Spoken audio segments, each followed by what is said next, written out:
Ce dimanche 8 juin sera célébrée partout en France la journée mondiale d'hommage aux morts pour la France en Indochine.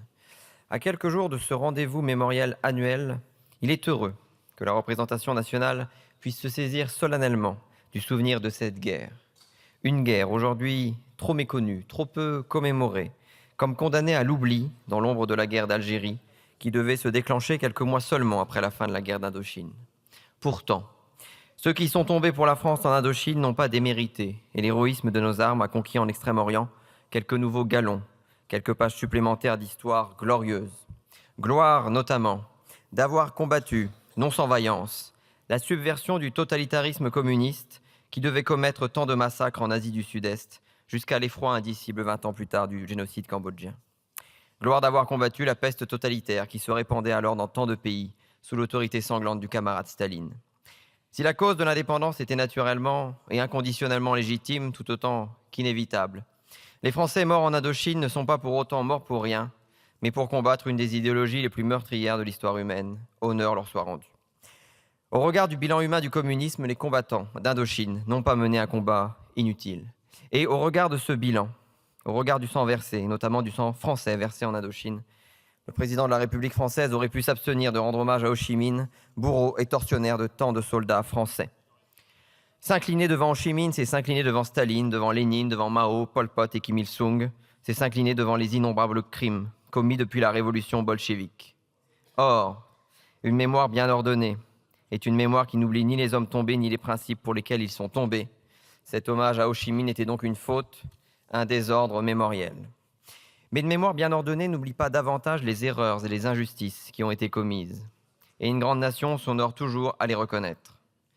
Soucieux de ce devoir de mémoire, l'Union des droites pour la République salue l'initiative de la proposition de loi dont nous sommes saisis aujourd'hui, même si nous regrettons vivement, monsieur le rapporteur, que sur un sujet aussi consensuel, le choix ait été fait d'ostraciser le bloc national et les 11 millions de Français qu'il représente.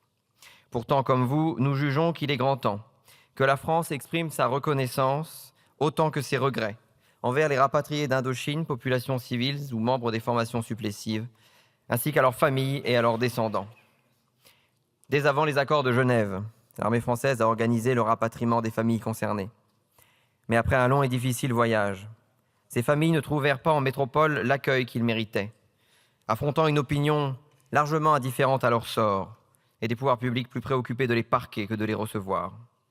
Alors arrivés sur le sol national, les rapatriés, symbole peut-être trop visible de l'humiliation de la défaite et surtout du malaise moral d'un colonialisme failli, furent cantonnés dans des enclaves indignes, tenus à l'écart des lois les plus élémentaires et privés de certains droits parmi les plus fondamentaux.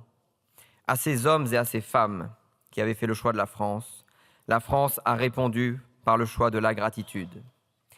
Il ne s'agit pas ici de forcer le trait du repentir, mais au nom du peuple que nous représentons dans cet hémicycle, de reconnaître l'erreur commise et de le reconnaître alors même qu'il est encore temps d'offrir une juste réparation à ceux de ces rapatriés qui vivent encore et à leurs familles, comme un amendement adopté en commission en a ouvert la possibilité. En 2022, l'indignité de l'accueil réservé aux harkis à l'issue de la guerre d'Algérie fut reconnue par une loi de réparation dont la représentation nationale peut s'honorer. Il apparaît aujourd'hui non seulement logique, mais surtout nécessaire que les rapatriés d'Indochine puissent bénéficier de dispositifs similaires à ceux dont bénéficient les rapatriés d'Algérie.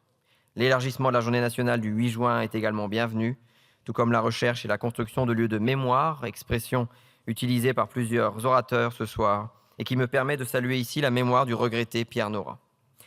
Le groupe UDR votera donc en faveur de cette proposition de loi importante qui illustre les vertus d'une juste mémoire.